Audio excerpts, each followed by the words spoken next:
Hello everybody, Big Beardy back again with another video, and today we're talking about being a problem solver rather than a problem maker. And you might think, what on earth are you on about, Beardy? So I'm going to tell you a little story in a second and explain what I mean by being a problem solver, not a problem maker, and then give you the outcome of that situation at the end. So bear with me a little bit whilst I explain it.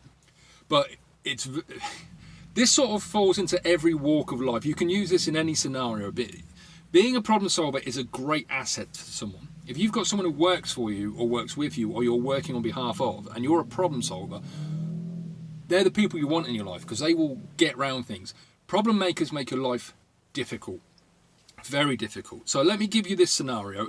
It's a little bit long-winded, so bear with me, but I'll let you know what happened and we'll get to the point at the end. So I was doing a job. I turned up and the job was I've got to go to this customer for the shipper, pick up a load of parcels, then within those parcels, there's about 120, 130 of them, I needed to sort them into routes to give to different drivers. I was getting extra money for sorting it out for him because he was like, I need it done, the customer's really busy, do you mind doing the sorting for them? I was like, yeah, sure, not a problem. He said, there's going to be two more drivers that meet you. One of them's going down south, you're going up north, and the other one's doing the local area. So I've got all these parcels. I've gone to a nearby car park, pulled over, I'm sorting through these parcels, putting them in route numbers. The two drivers turn up. One of them he couldn't speak very good English. I'm not going to bash him for that or anything, but he was doing the local runs, and I was told these other two drivers were going to help me sort them out. By the way, they didn't at any point. They made it worse. But this other driver, he got his local ones and he buggered off. The problem was the second driver. He was a problem maker in the worst way possible. So he's turned up. He's been told basically the same information as me, but he hasn't computed it.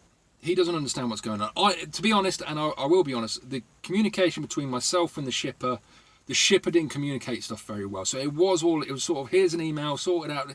You didn't really know what was going on, so you had to sort of problem solve. So this second driver's turned up, and he is kicking off because he's seen all these parcels and he thinks he's meant to deliver all of them individually. But his job is to go to London with those routes and pass them on to other drivers. But he's not thinking that. He's seen all these ones and he's straight away on the blower to his shipper, his boss, who's doing job on behalf of the shipper. It gets a little bit complicated there, but he's effing and blinding his boss saying, I can't bloody do this. There's too many parcels. What the hell's going on? I didn't sign up for this shit. At the same time, he's sort of having a go at me because he thinks that this is me causing this problem. I'm like, mate, I'm in the same boat as you. I'm just trying to figure it out. So eventually I can hear his boss say to him, listen, if you've got a problem with it, piss off. I've had enough. You're being a pain in the ass. Go away. And he fucks off. And I'm like, oh, okay. So now I've got all these parcels. I'm on my own. There's no other drivers. So I phone the shipper. And I say to him, I'm sorting through these routes for you, mate, but one of the drivers has grabbed his stuff and pissed off, and the other one says there's too much work here, he doesn't want to do it, and he's disappeared. So the shipper's pissed off by this point with this other driver as well. So no, this other driver who's a problem maker has pissed off his boss, the shipper, and me in the space of about 10 minutes.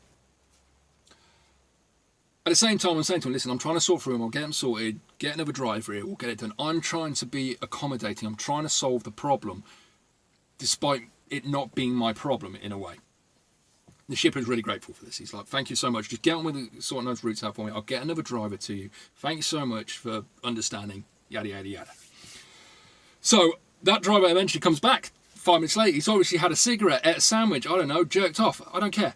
He's done something, but he's realised the error of his ways. And he comes back and goes, I understand now.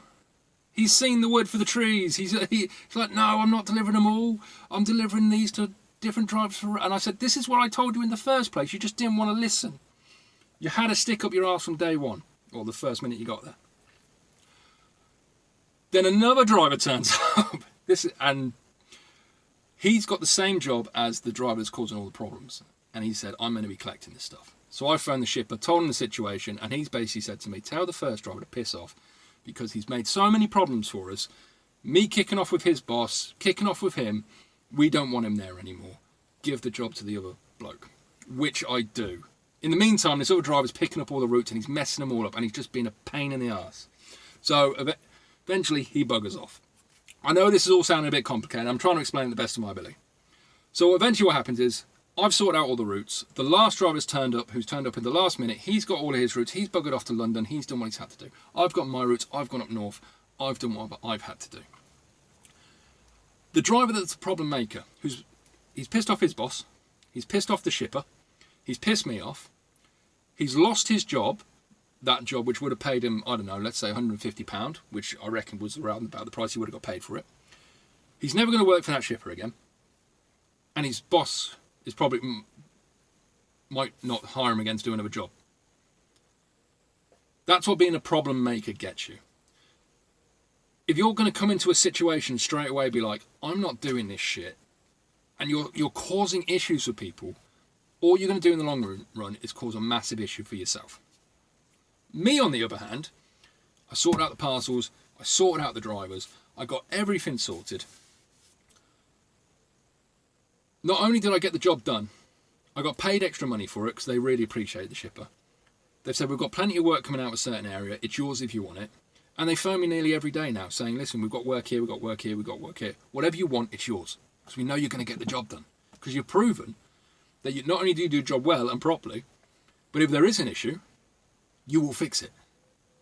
That's why you want to be a problem solver. Because you're then trusted. You're building those relationships, which I've spoken about loads of times before. Building a relationship with a shipper is very difficult to do when all you'd ever do is bid on work and then you get a phone call. But if you're in a situation where you can solve a problem for them, that's a massive tick off the box. Now, I'm not saying bend over backwards. I'm not saying go out your way. I'm not saying, you're going to drive an extra 20 miles to do a job without getting paid for it. But when it's within the realms of reasonability, that was a mouthful, then do it. Because it shows to a shipper, you are not only can you do the job, but if something arises that is out of the norm, you can handle that situation. They're much more likely to pay you to go and do a job than someone that's never done a job from before, and especially someone who causes issues. So that's why you want to be a problem solver. I know that was a mouthful. I don't know if it all quite made sense, but you see what I'm saying here. If you turn up to... you get this in all walks of life. You'll have people, and we've all worked with them or know them in our personal lives. People that just find an issue straight away. They're going to complain about shit. They're going to, they're neg bombs, as I call them, negative bomb droppers. Soon as something goes wrong, oh, for fuck's sake, hands up in the air. They don't, they're very quick to get pissed off and worked up about something before actually seeing what the actual problem is. If you do that, you're causing yourself issues. If you watch this video and go, shit, I do that all the time, change the way you're doing shit, because all you're going to do is cause yourself problems in the long run. When you approach a situation like the one I did, it's like, right, calmly, I'm getting paid either way. I'm not going to worry about it. Nothing quite makes sense because the shipper hasn't communicated very well. So I've got to figure some shit out here. But I'm not just going to phone them up and go, this is bollocks, and put I'm not doing it. I'm going to have a look at the situation and then try and solve it. So that's why you want to be a problem solver. In the long run, I made more money, I've been offered more work, and I got paid for the job I did, and at the same time, I'm building a relationship with a shipper who has lots of work in my area. Why wouldn't I want to solve problems for him? Rather than the lad that turned up, caused issues, pissed off 3 people, possibly 4, he's having a bad day, he's going to go home and get pissed off with something else, and it's just not helping himself. Sometimes you got to think, by doing this, I'm not helping the person I'm helping at the time. It might sound weird. I'm solving this problem for you, but in the long run, it's going to help me. So, be a problem solver, not a problem maker. I hope that all made sense. Please, if it didn't, or you want some more clarification, let me know down below. Like, comment, and subscribe. And as always, be safe out there.